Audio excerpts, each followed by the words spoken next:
Bonjour et bienvenue sur ma chaîne YouTube.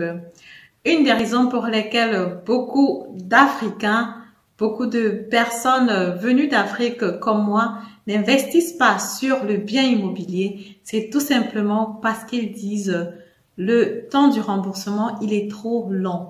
Donc du coup, quand je vais investir sur un bien immobilier, j'aurai besoin de 30 ans, de 20 ans, de 40 ans éventuellement pour payer complètement ma dette ou alors jusqu'à ce que le bien proprement dit m'appartienne. Et en ce moment-là, beaucoup de personnes sont frustrées, beaucoup de personnes sont bloquées parce qu'on a généralement été habitué à acheter quelque chose et qu'il nous appartienne directement. Aujourd'hui, je vais parler du financement proprement dit, donc le financement sur un bien immobilier. Dans une de mes précédentes vidéos, j'expliquais clairement qu'il est nécessaire, qu'il est même impératif de discuter avec plusieurs banques, de demander plusieurs offres de crédit quand on veut faire son financement sur un bien immobilier. Maintenant, comment comprendre toutes ces offres-là? Comment savoir quelle est la meilleure offre pour moi? Quelle est l'offre que je dois choisir? Ou alors, quelle est celle qui va vraiment concorder avec mes objectifs, avec mes intérêts? Qu'est-ce qui est plus lucratif pour moi en ce moment? Alors, dans cette vidéo, je vais prendre la peine comme ça de t'expliquer les différents points qui sont importants sur ton financement. Donc, quand tu reçois ton offre et quel point tu dois juger pour pouvoir te décider à prendre la meilleure offre.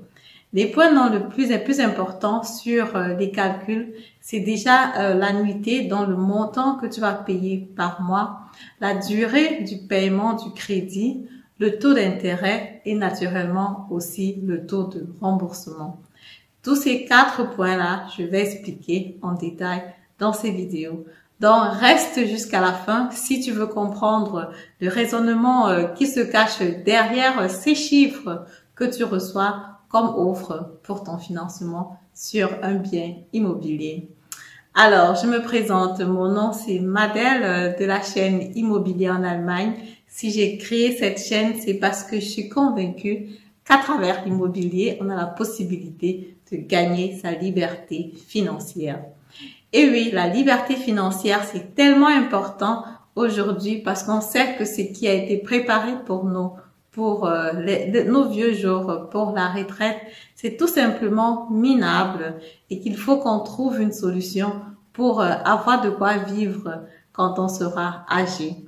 Aussi, à travers l'immobilier, tu peux arrondir tes fins du mois un peu plus aisément qu'avant et aussi tu peux te faire un cash flow énorme à travers l'achat et revente d'un bien immobilier. Je te retrouve donc tout de suite après le jingle avec les 4 points qui nous intéressent aujourd'hui. Bonjour, si vous voulez atteindre votre liberté financière, assurer votre retraite et laisser un patrimoine de qualité pour vos enfants, vous êtes sur le bon chemin avec Immobilier en Allemagne. Donc, du coup, le financement à la banque. Il y a déjà le premier principe qu'il faut comprendre, c'est celui de annuïté. C'est pour ça qu'on dit souvent annuïté Darlehen. L'annuité, c'est quoi? C'est une meilleure méthode de calcul du montant à payer ou alors du rate ou alors de la traite que vous allez payer à la banque parce que c'est composé en même temps du taux d'intérêt et du taux de remboursement. La bonne nouvelle, c'est que c'est un montant fixe que tu vas payer tous les mois sans devoir te casser la tête ou alors sans devoir réfléchir qu'est-ce qui est pour le remboursement, qu'est-ce qui est pour le taux d'intérêt.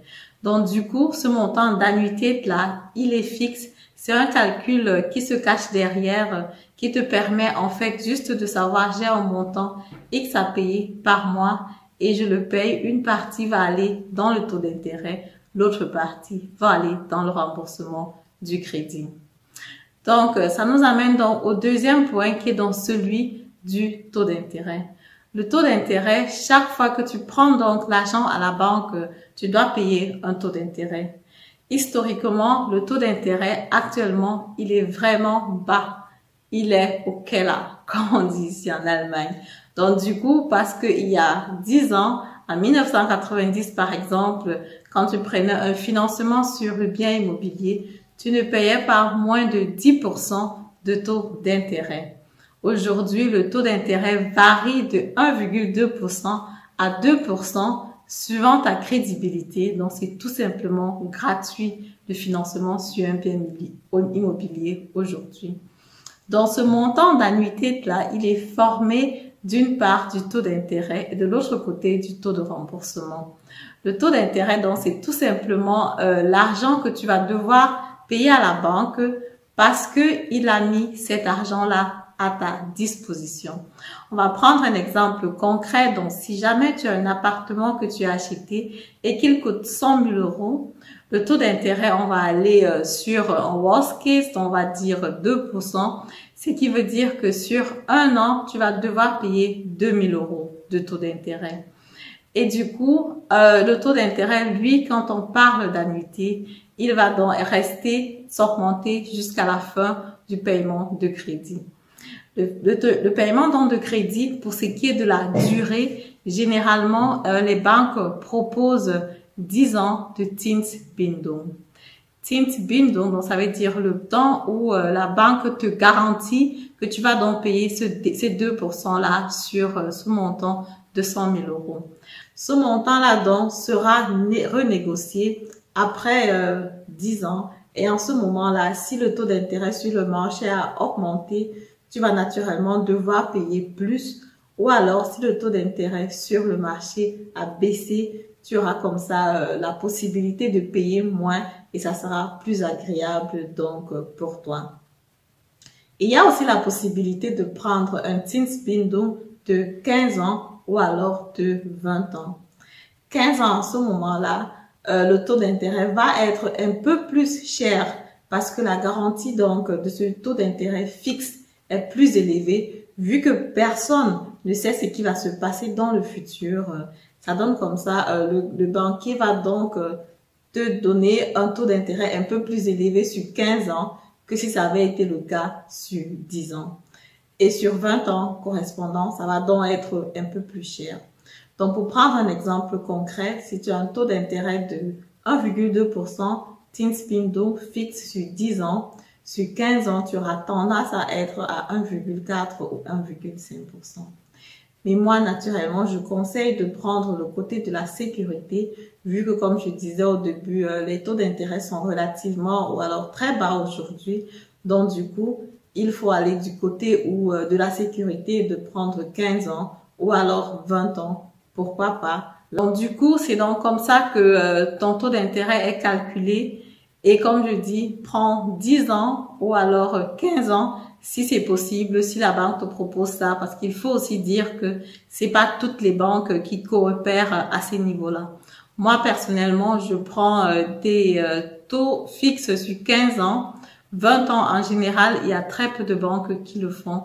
Donc, du coup, je conseille de prendre 15 ans si c'est possible ou alors 10 ans naturellement. Généralement, c'est le minimum. Pour ce qui est donc du taux de remboursement, le taux du remboursement, quand tu as ton montant fixe d'annuité que tu vas payer par mois, le remboursement, il va diminuer au fil du temps.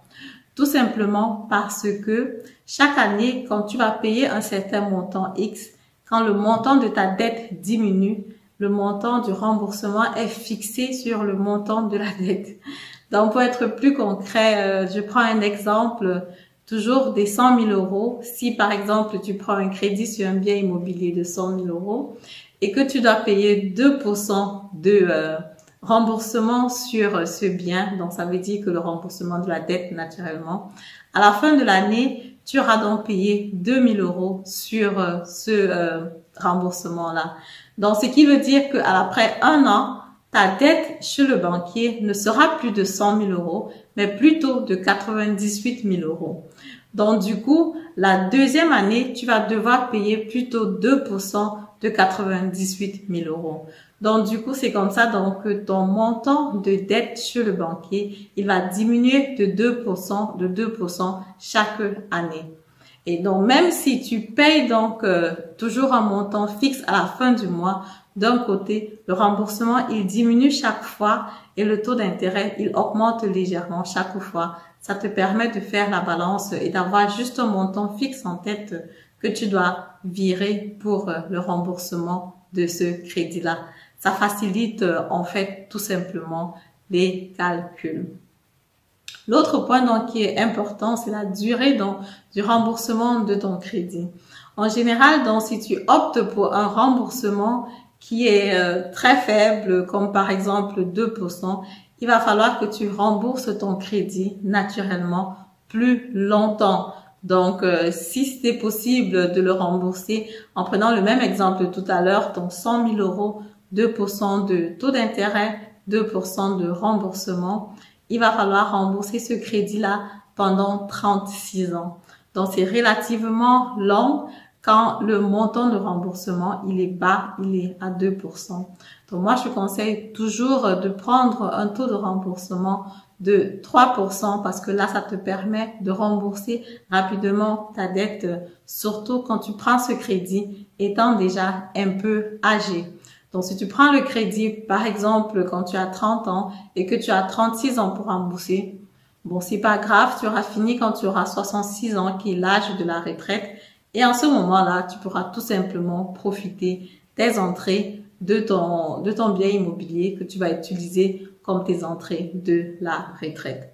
Mais si en prenant cet appartement-là, tu te rends compte que tu as déjà 40 ans par exemple, je conseille donc de prendre un taux de remboursement qui est plus élevé. Comme ça, tu vas finir de payer ta dette plus rapidement. Donc, quand tu vas à la banque et tu prends un financement, choisir donc ce qui te propose un taux d'intérêt qui est bas, un taux de remboursement qui est à 2 ou 3%. Les taux de remboursement de 4%, pour moi, c'est trop élevé. Juste, vous pouvez prendre ça juste si, par exemple, vous avez déjà 40 ou 45 ans naturellement et qu'il faut payer rapidement avant le moment où tu vas en retraite. Sinon, si tu as encore le temps, si tu es encore jeune, il n'y a pas de raison de faire un remboursement élevé qui va te faire sortir beaucoup d'argent dans ta poche. Pourtant, tu as la possibilité de payer juste 2 ou alors maximum 3% de remboursement. Comme ça, je suis donc arrivée au terme de ma vidéo. Si ça t'a plu, je te prie de me mettre un pouce en haut, de commenter la vidéo, de partager et surtout de me laisser un commentaire. Ça me permet comme ça de savoir que c'est un thème qui intéresse beaucoup de personnes et de faire encore plus de vidéos. Ici, je suis arrivée au terme. Merci de m'avoir écouté et à très bientôt. Au revoir.